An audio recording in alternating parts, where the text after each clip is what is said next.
Hey everybody, I'm Josh. And I'm David. We're here with a little So Many Sequels news update. This video segment that we have still not properly named, but continue That's to right. do. Well, I never think about it when we're not doing it. No, we need to dedicate more time to coming up with names, Yeah, and jingles and all that fun stuff. jingles, all everything. We got a few news items to talk about today. If you've been watching these videos, you know that we kind of just pop in and out whenever something kind of big-ish in the movie industry comes up that people are talking about. And we got a few today, I think. So I think the big thing on a lot of movie fans' minds right now is, when are you going to be able to go back to a movie theater and watch a new release on the big screen?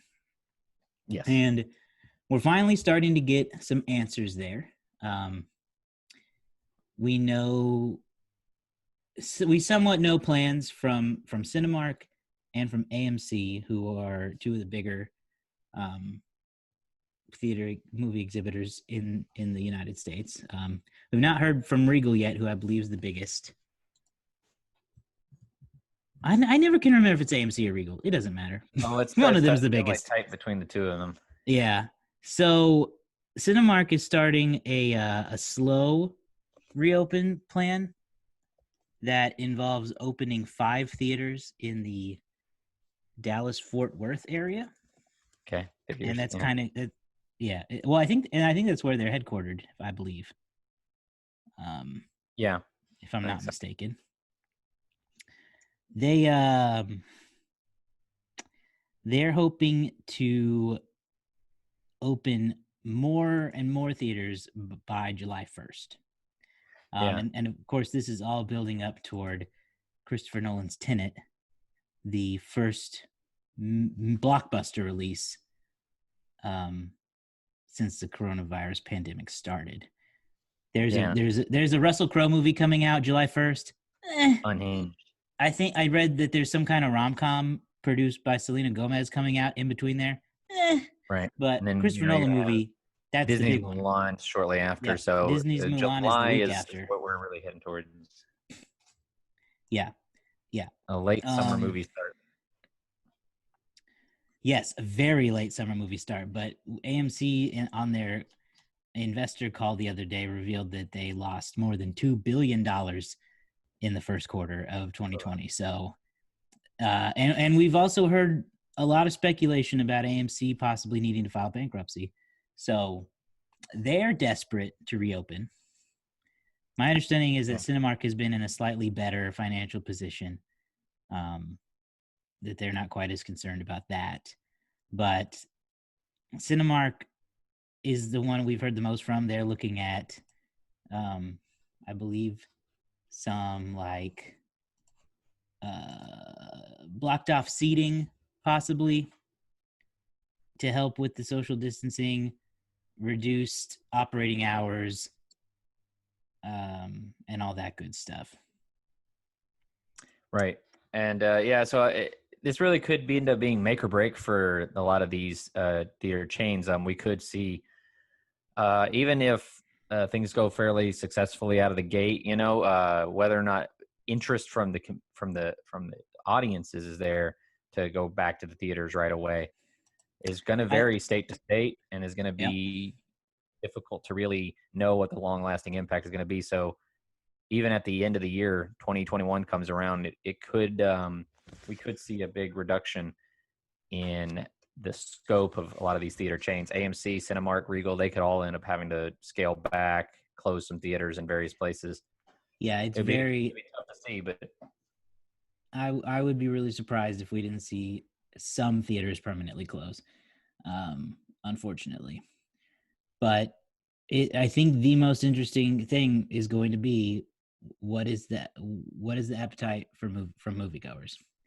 Are they going to be interested? Because a couple weeks ago, no, I always say a couple weeks. I think it was a little longer than that. We talked about an article that showed that there was a big interest Mhm. among moviegoers in returning to the theaters. And at the time, um, things were a little different. across at least this country.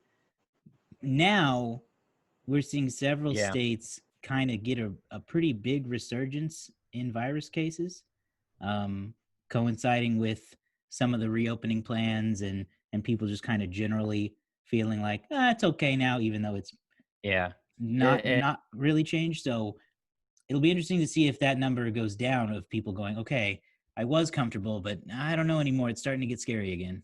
Yeah, I don't remember the specific article. It might have been the Associated Press talked about. It's interesting that Texas is going to be one of the openings for AMC. I think just yesterday on this as of recording June 11th, Texas had the single biggest spike in the United States since like May or something like that. And here in Oklahoma, we just had our largest spike in about a month as well. So there's been some relaxed reopening plans, and it kind of varies state to state as to what stage of reopening some of these states are in. And then you take into account the things like a lot of protests that are going on across the country. Sure. People are trying to start open more like political rallies, things like that. It's all going to contribute slowly to probably the second wave that we all said may or may not come. But but what will people be? Is a movie theater going to be an area that they can control the population within it enough that it's not as big of a worry? Because you're not going to have 1,000 people in one room. You're going to have maybe 35, 50, at most 100 people that you can spread around depending on the theater size. Maybe it's a slightly more controlled atmosphere than say, a 30,000 seat arena. Exactly.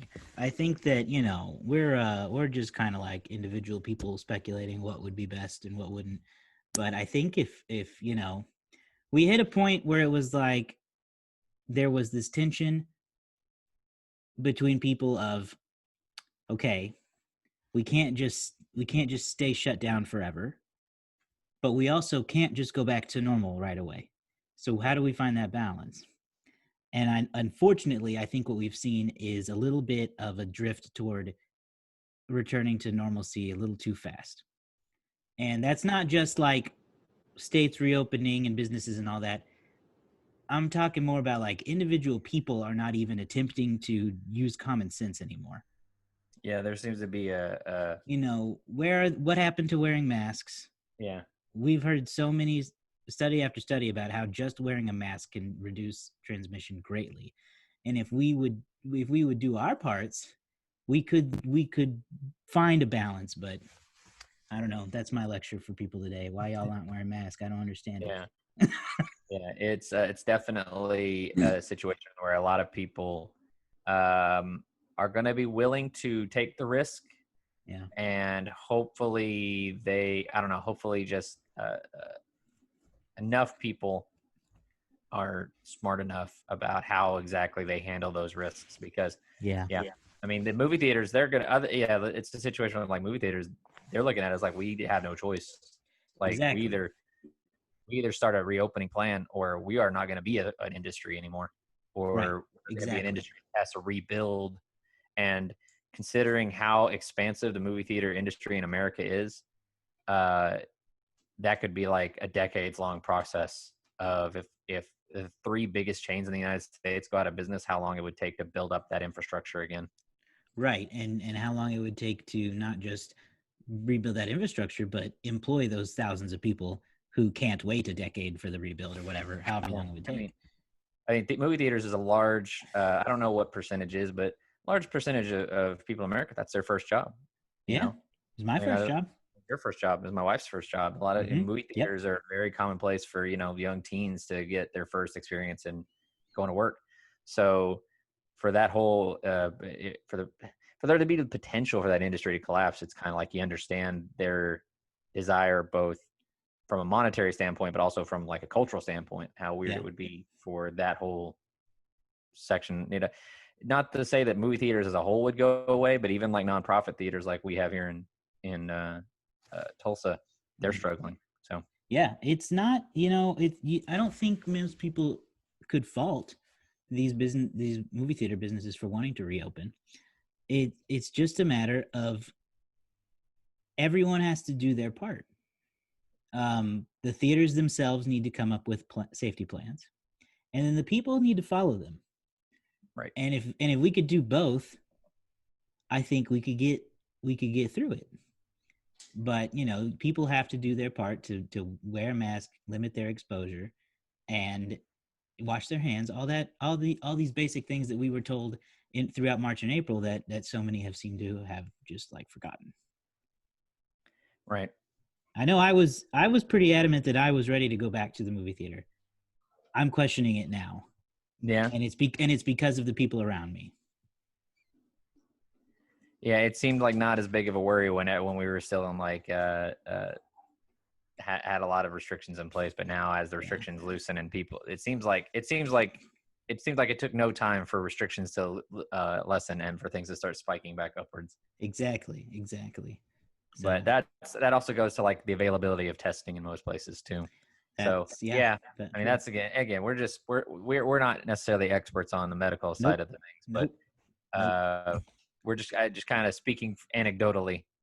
Exactly. At the end of the day, it just seems like there's some common sense things we can be doing, and I'm not seeing people do it.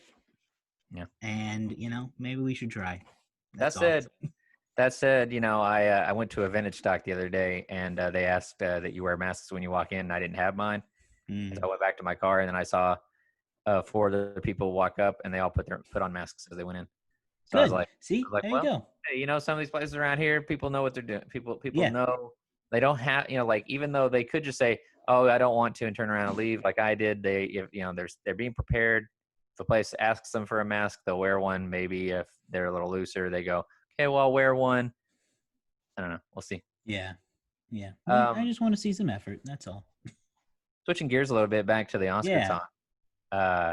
Or have we started talking about this yet? We have not. That was our next story. I'm sorry. We have changes to the Oscars, or the Academy Awards, I should say. Yes. It seems like every year there's changes to the Oscars announced, and oftentimes they're unpopular. I haven't seen the reaction to these yet, so I don't know how people feel about it. But they're not. These changes aren't as wild as let's make a popular movie Oscar. Right. This was this is in addition to some announcements they made a few weeks ago where they said they're going to be combining like sound design and sound mixing into one category. Yes. They're going to be expanding some other things. I don't remember, but one of the things they're going to do is they are expanding the number of movies that can be considered Best Picture again. Yes. Or they're putting a hard limit on it. They're clarifying it this time. Right. Because in the past, it's been anywhere from 5 to 10. Yeah, 10. It's been like a max of 10, but it's kind of fluctuated throughout the years between 5 and 10. And so now they're putting a hard stop on, okay, we're going to nominate 10 movies every year, period, starting next time. Next time, whenever we don't even know what the Oscars are going to be. Whenever that show happens. I think it's the one after the next one. So currently, the way that the Oscars are not necessarily selected. So to be Oscar eligible, a film has to meet certain criteria. One of the main ones is that it has to have a run in Los Angeles. That's like one of the main things. The Academy Award voters, they can nominate, as of right now, 5 films, but I'm assuming now they're going to nominate 10 films. And they will then the Academy vote counters will take all those ballots, and they will take every film that gets at least 5% of first choice votes.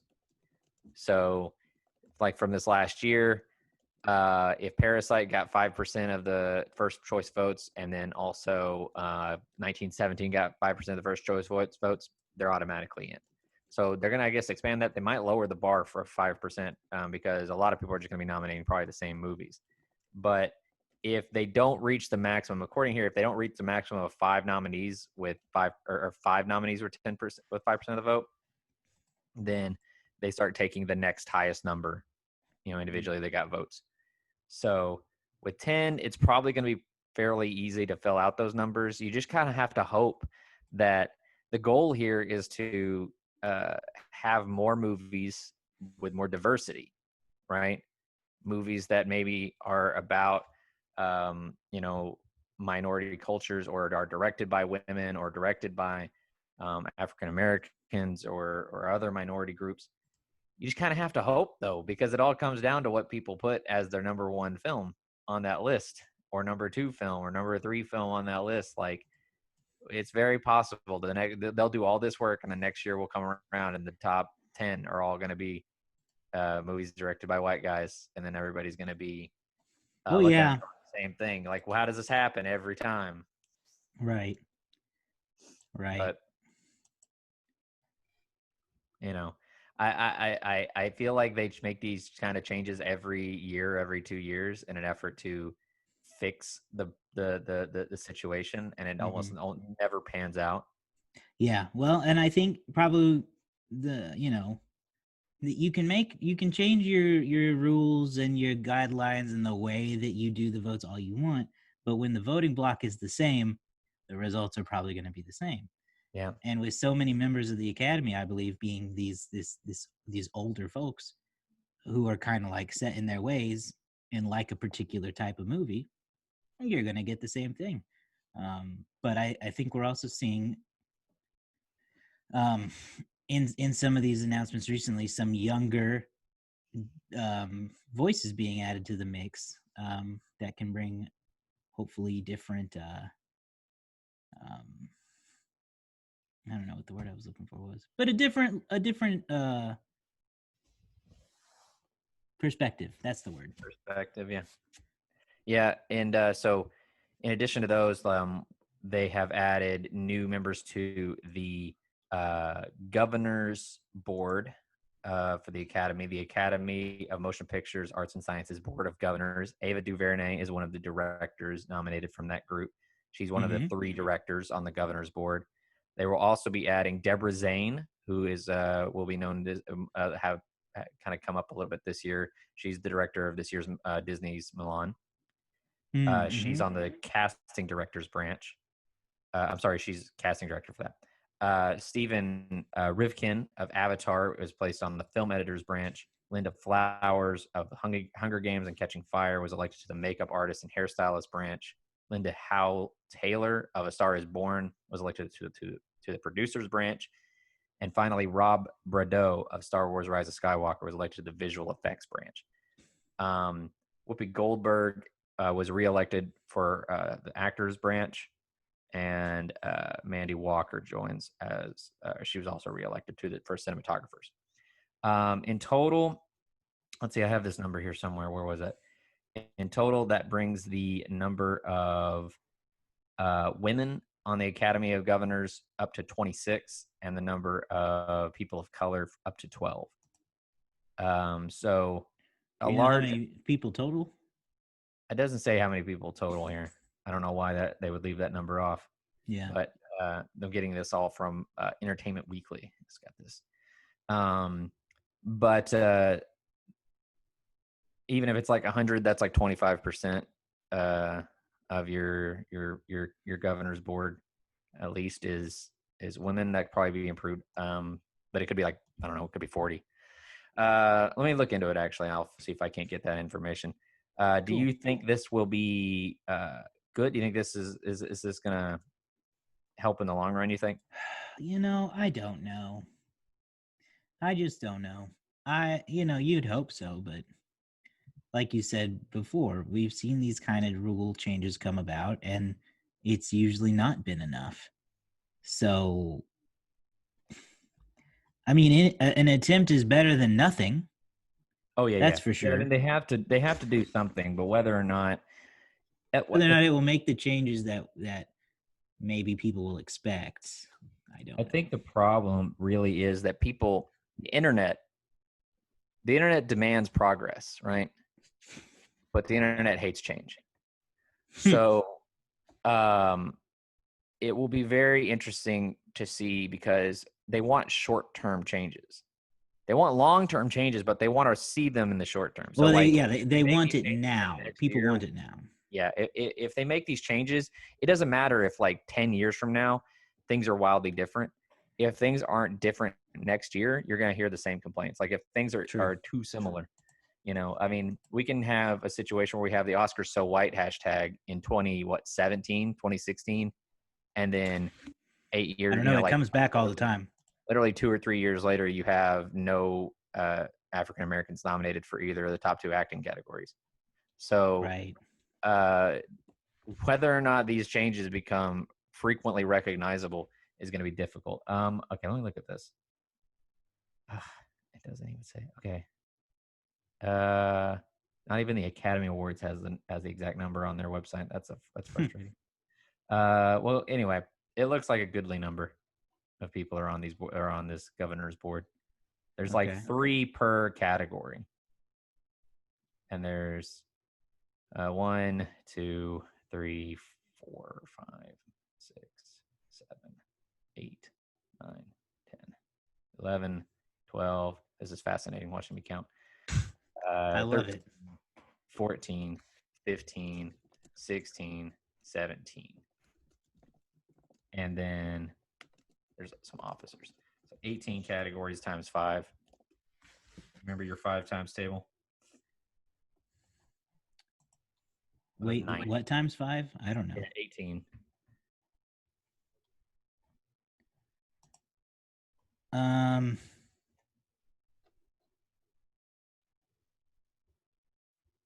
I don't know. That's 90. So there's sounds 90 good. On the governor's board. So you got 26 of which are women. 12% are people of color, or not 12%. Okay, so 12 are people of color. So they still got some work to do. Yeah, that's probably not quite representative yet. Yeah, and I don't really know how long that they've had this sort of initiative to start driving towards it. I'm sure every year they're going to try to add new people as people retire or get old. And I'm sure there are certain fields. I don't know if this is true or not. This is going to be pure speculation on my part. I'm sure there are certain fields of filmmaking that have slightly less overall representation for whatever reason. Like, short film and animation branch right now is 3 people. There could be a lot of, I don't know. There could be a lot of things that'll change over the coming years, but we'll see. Yeah. Switching gears now. Yeah, I believe we have one more story to talk about. Yeah. For now, do you want to talk about the HBO Max story, or do you want to talk about our friend's shopping spree? Well, I want to talk about both. Okay. Let's do HBO Max first. Yeah. Let's end with the funny story. Speaking of Academy Award films, Gone with the Wind has been briefly removed from HBO Max and is going to return with, quote, historical context. This largely stemmed from the situation with George Floyd and the current Black Lives Matter movement. And but an op-ed was written by John Ridley, the director of 12 Years a Slave, and he wrote an op-ed about how HBO Max should remove Gone with the Wind, or if they're going to continue to have it on, they need to add some level of historical context and denounce the what's in it. I'll read this little quote briefly from him. Gone with the Wind is a product of its time. This is what HBO Max said. Gone with the Wind is a product of its time and depicts some of the ethnic and racial prejudices that have unfortunately been commonplace in American society. These racist depictions were wrong, and they are wrong. They're wrong then, and they're wrong today. We felt that to keep this title up without an explanation and denouncement of those depictions would be irresponsible.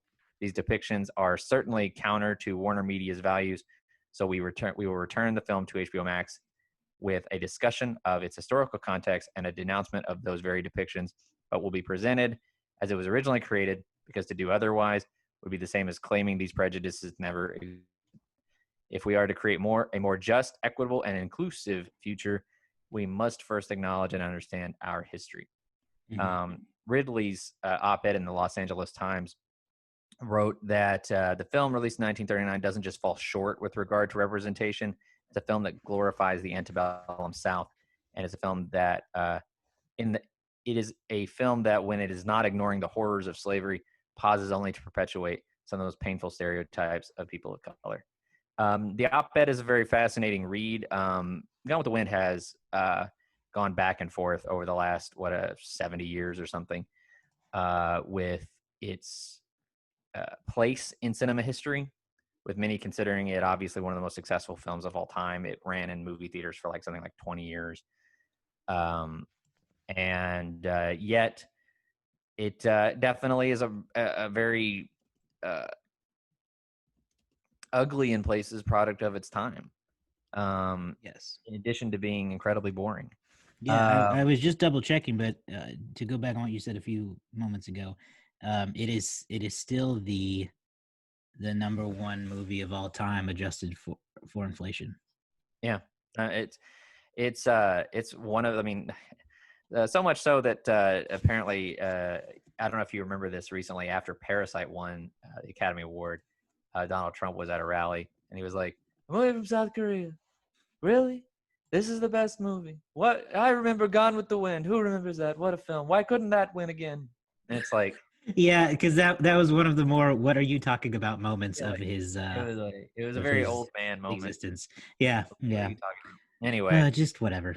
so Gone with the Wind has its critics, has its supporters. I've never been a big fan of Gone with the Wind. You ever seen it, Josh? I've never watched it because I tend to not watch movies that long. No, I was 11. I think when someone tried, I think one of my grandmothers maybe tried to have Gone with the Wind on. I fell asleep like 4 times. Like I fell asleep, woke up, watched another 20 minutes, and I fell asleep again. Yeah, Uh, even outside of the obviously problematic issues with the film, I have just heard most of my life that people find it horrendously boring. Yeah, I'm not. So I mean, I've never given it its full full attention to it, and I might need to do so after it returns to HBO Max, because I think it's part, like, if they're gonna go through with this and they're gonna follow, because Ridley in his op-ed said that he doesn't believe in censorship, so he doesn't think it needs to be, hidden away in some vault somewhere, but he wants there to be some level of discussion, whether that's like a 5-minute intro to the movie with like a round table or something discussing the movie or something like that. It's important to have these conversations of the evolution of film, Yeah, and where we've come in terms of representation and where we've come in terms of the narratives that sort of prevail in Hollywood. yeah. On this topic though, I also want to talk about how people, as we all know, don't read anything. It's true. So, the internet loves to try to slam dunk on everyone all the time. And there has been no shortage of, in my opinion, extremely failed attempts to dunk on this. Where to even begin? HBO Max has existed for what, 2 weeks? Yeah, barely any time at all. This movie had never streamed anywhere. Yeah. Prior to this. So it streamed for 2 weeks on a platform that most people don't even know if they have. And now there's this outrage for a movie that y'all didn't watch. Yeah. So I just want people to think about for a second if you actually care. Yeah, I mean, because I don't think you do. I don't think you've ever seen the movie, and I don't think you ever will. That said, they also, like you said in their statement, made it clear that it was coming back. Yeah. They just want to add this context that sounds to me pretty reasonable. Yeah, and this I don't know. We don't know how in depth they're going to go into it yet. Yeah. Whether it includes like a actual documentary style discussion, but look at recent examples I can think of are some of the older films on Disney Plus have disclaimers on them. It's really no different than that. No, and that's the thing, is they could go as simple as what Disney Plus has done, which is just have a disclaimer on the movie's title page where it says this movie depicts or features outdated or old-fashioned depictions of minority characters or racist things. They haven't gone all the way into like taking those down. I mean, in some scenarios, they have edited video on Disney Plus. I don't think. They do. HBO has said or Warner Media has said they're not going to edit the movie. They're not going to take anything out. They're going to present it as it was presented. But it's going to be interesting to see if this actually drives anybody to just drives more conversations, because Yeah. This could be considered big news because, like I said, it's not been streaming anywhere. This is like a first, and I mean, yeah, and keep in mind that when HBO Max launched, no one was like hungry for Gone with the Wind. Everyone wanted the Friends and the Harry Potter movies. I don't think Gone with the Wind was a big draw in the first place. no, but it's part of that like Criterion collection. I don't know if it's in Criterion, but I get that it's part of this. It's a legacy film. Yeah, but like we're all talking about Gone with the Wind as from the perspective of people who don't care about it. right.